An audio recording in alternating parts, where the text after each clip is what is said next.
Tervetuloa Sipan jätkäpajalle. Jos mä nyt taas jatketaan E12-projekti ruostehommia ja jos muistatte, niin joku jakso sitten koitin tätä nurkkaa korjata ja tämähän meni hyvinkin siihen asti, kunnes piti tehdä tämä vahvakepalainen tähän näin. Niin tästä tuli täysin väärän muotoinen ja muutenkin liian paksu ja kaikkia muuta. Niin tämä jäi vähän kesken tämä homma. Ja mikä vähän masentukin siitä, kun piti ruveta tekemään uusiksi tämä, niin se nyt sitten jäi tekemättä. Tein nämä kulmat täältä uusiksi, mutta jos me nyt tehtäisiin tämä sitten vihdoinkin loppuun tässä. Ja tässä tuli, mitkä oli mukana alkuperäiset lokaarit, niin niistä ei oikeastaan ollut juuri mitään jäljellä. Nämä on nimittäin oikeasti tämmöistä aivan toivotonta pitsiä. Tämä on melkein tämä maali ja massa, mitä näissä on. Niin pitää ainoastaan kasassa näitä lokaareita. Sen takia mä en yhtään luota, että näissä on muoto kohdallaan, eikä näitä voi käyttää apuna. Ja muutenkin ihan toivoton ruveta korjaamaan tämmöisiä lokaareita. Mutta mä sain hommattua tämmöiset uudet, todella paljon paremmat, tai paremmat kuin paremmassa kunnossa olevat lokaarit, mitä tässä oli alun perin tässä autossa. Nämä on itse asiassa samassa paikasta, mistä siis samalta tyypiltä, mitä nämä kulmatkin, nämä lokaarit eri autosta, mutta samasta paikkaan. Niin se, että miksi tämä on tärkeää, niin tämä tulee nyt tähän pellinpalaseen, mikä pitäisi tehdä kiinni. Ja tämä ei ole todellakaan suora, vaan tämmönen ihme kaareva.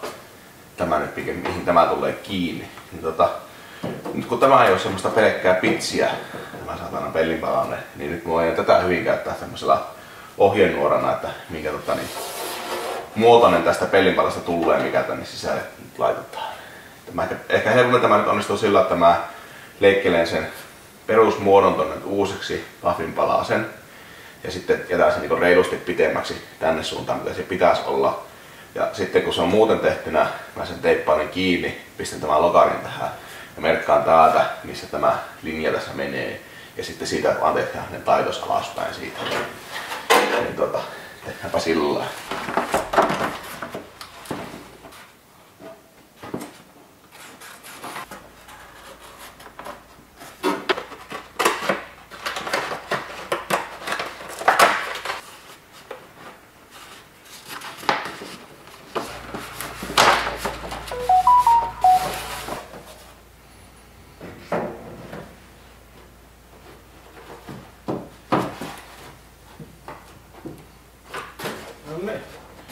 Tässä on hyvin.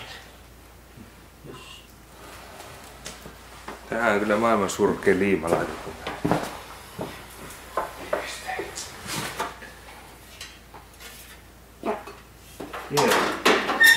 Kiersi. Suotta perästä.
hyvässä. Ei voi olla tämmöisessä autossa.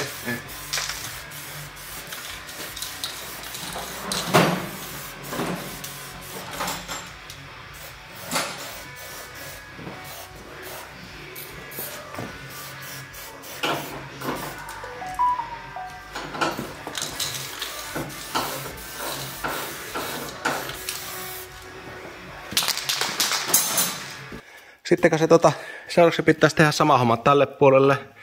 Varmaan käytännössä ihan tismalleen samanlainen operaatio. Tämä näyttää yhtä huonolta täältäkin, mitä tuo toinen puoli tuolla noin. Mä en tiedä, mä mietin, että jos tämä on ihan täysin sama vanhan toistua, niin mä en edes tee sitä videota, mutta kommentoikaa tuohon, jos haluatte nähdä tämänkin puolen tekemiseen. Jos ei se ketään kiinnosta, niin kuin mä vähän ajattelin, että se on samaa toistua, niin mä sitten teen sitä videota, että se sitten on valmis jossain puolella, jossain kohdassa. Ja mulla on tosiaan tänne puolelle kans tämä uusi, mutta eheä lokaari, niin saa tämä avulla tämä tehtyä täältä. Ja vois huomata, niin tätä hiottu tätä lokaria aika paljonkin. Tää on ainakin tasaisia pintoja, niin näitä hiottiin tuolla kaverin kanssa OAMKilla semmosella teollisuusrobotilla, niin ja vähän tyngäksi tämä video, niin pistänpä tähän loppuun pätkää, kun miten tätä lokaria koitettiin sillä hioa.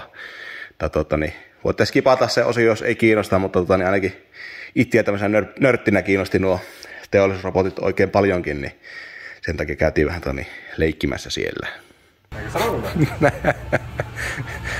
No, että miksi me ollaan täällä ja mitä sä teet? Okei, tänään katsotaan vähän robottihiontaa. Mä oon Jyri Jyssänä. Ja toinen projekti. Vittu, mä haluan kertoa mun tittelin. En mä halua kertoa mun tittelin. Ei, mä sanon. Mä sanon, että mä oon robottiammattilainen. No niin. Moi, mun nimi on Jyri Jyssä ja meillä on täällä OAMKin robotikkapajalla. Tänään katsotaan vähän robottihiontaa. Meillä on täällä tämmönen Universal Robotsin yhteistyörobotti. Eli robotti ei sovelluksesta riippuen tarvitse erillisiä turva-aitoja. On niinku vähemmän vaarallinen kuin tuolla oleva perinteinen teollisuusrobotti. Katsotaan saadaanko Pasin lokasuojista tänään maali pois. Ja sitten pitäisi määrittää, että paljonko nämä painaa, missä on tämä pinta tuolta robotin laivasta. 600.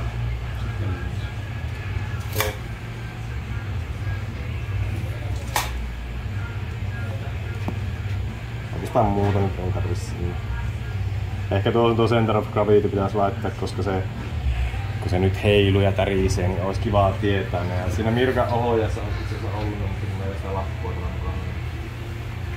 Jyri Jussi käyttää välistä arvostaa. Rahi ja mutu menetelmällä. Ravista hihasta ja minusta tuntuu. Ei nyt kun me painetaan, niin se ei enää. Aiemmin se tipahti tuossa, kun se kompensoi väärin. Sitten, minkälaista paperia laitetaan? Ja sitä opetetaan. Opetetaan. Vai tarviiko sitä opettaa? Kyllä se pitää opettaa. Niin. Robottihan ei siis tee mitään muuta kuin sitä, mitä mä opetat sille. Oikeastaan mä nyt tässä vaiheessa vielä kuitenkin testaan tuon Mirkan laitteen, että saanko mä sen käytettyä. Ohjelmointi tapahtuu tämmöisestä paneelista. Täällä on meidän kaikki käskyt tulleen peräkkäin, että mitä robotti suorittaa. Peruskäskyt, liikekäskyjä, eli miten liikutaan ja waypointti, että mihin liikutaan.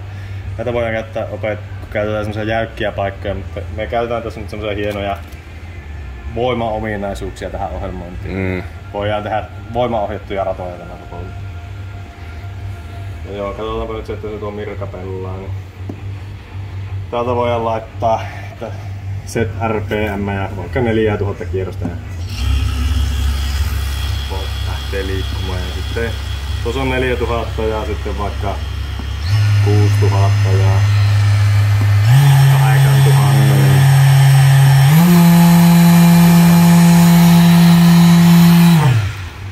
No, kuulostaa vähän paremmalta kuin Piltämään sun ristin.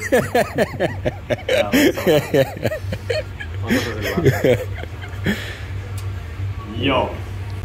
Mutta mitä mä teen, niin mä laitan täältä nauhoituksen päälle. Noin. Sitten mä otan tuosta tuon voimaanturin käyttöön. Ja mä lähden neuvomaan tälle, että miten mä haluan koneistaa tätä. Ja vähän tuli tuohon tuommoisia, että varmaan joutaa vähän muokkaamaan tätä. Keikkuuko se sitten samalla lailla kuin se keikutet? Se tekee sillä lailla, että mä pistän sen ajamaan kuitenkin jollakin vakiovoimalla tätä pintaa vasten, eli kyllä se keikkuu tuolla lailla. Joo.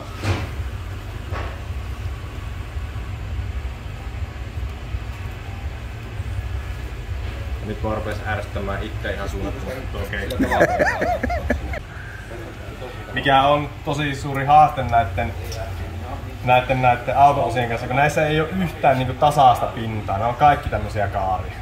Mutta jos me tuosta huvikseen nyt katsotaan, että miltä se näyttää vakionoppeudella 50 milliä sekunnissa tuo. No voi perse, se ei ole.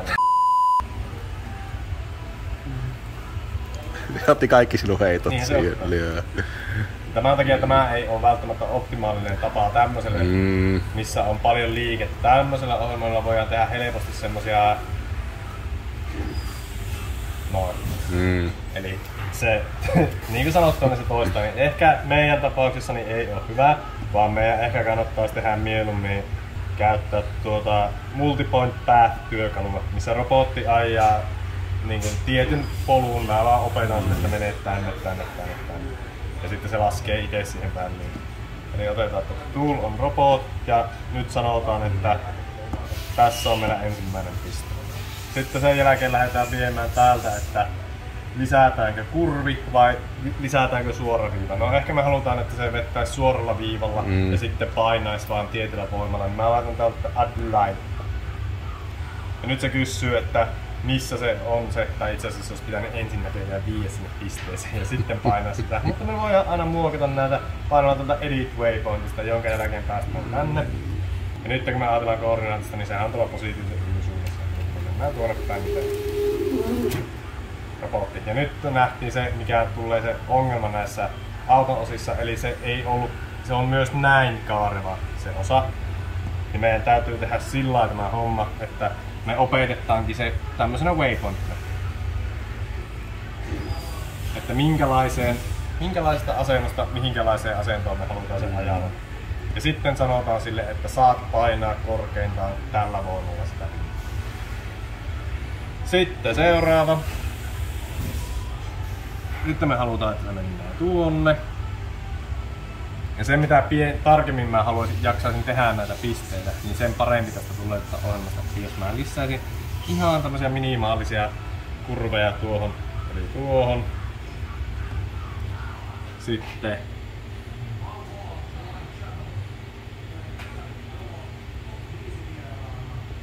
täytyy niin jo tässä vaiheessa sanoa, että tämähän ei ole mikään optimaalinen tapa tämmöisiä kahta lokaasua joo, niin tällä robotilla. Ei varmasti.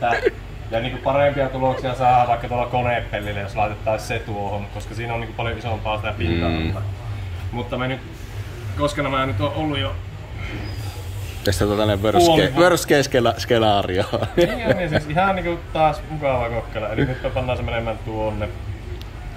Sitten se menee lineaarisesti suoralla viivalla. Se on kyllä aika vinoossa.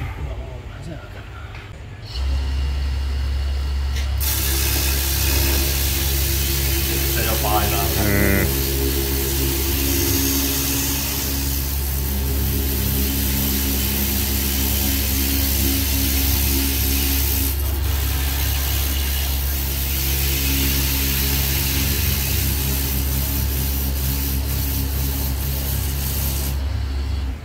Ja varmasti kovempakin pistää painamaan. Joo.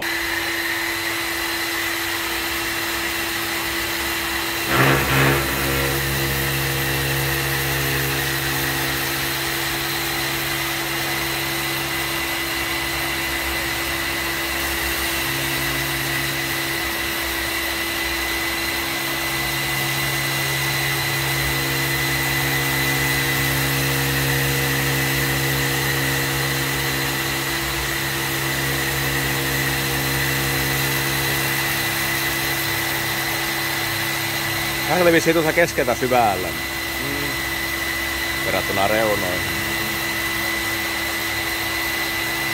Se on tosi hankalaa. Eli mitä meidän kannattaa tehdä sitten toinen mikä tekee, niin pienennettynä nuo.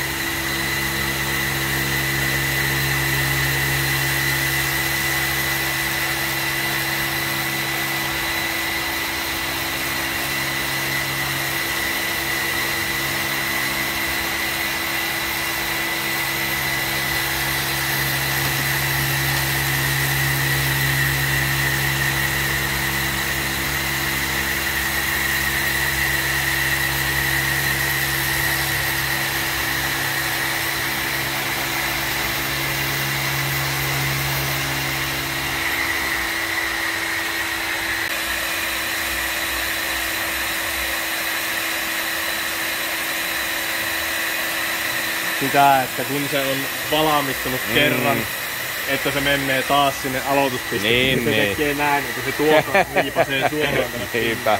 Pannaanko vaikka 5 kertaa? Pistä se 5 kertaa. Voitit kyllä. Niin sitten kun se on tehnyt 5 kertaa sellaisen. Ja sitten voidaan laittaa sillä lailla vielä, että tämä meidän robottiohjelmassaan ei luppaa ikuisesti, vaan se tekee nyt sen 5 kertaa ja sen jälkeen.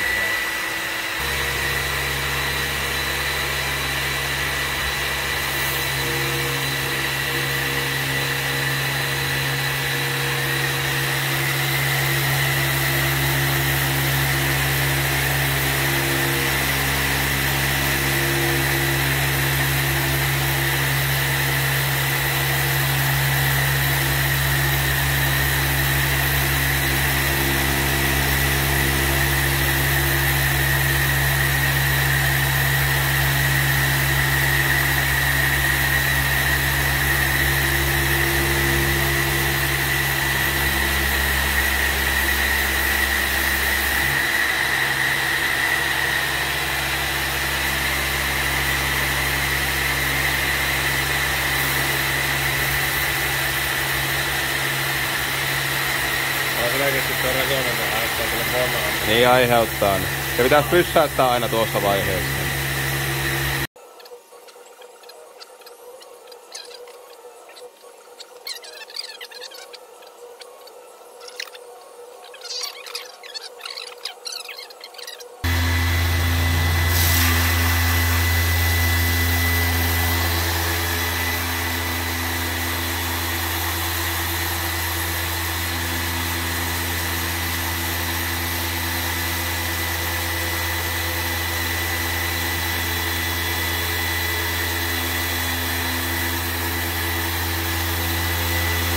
Muuten on se voimanohjausta ollenkaan. Tuleeko ehkä paremmin?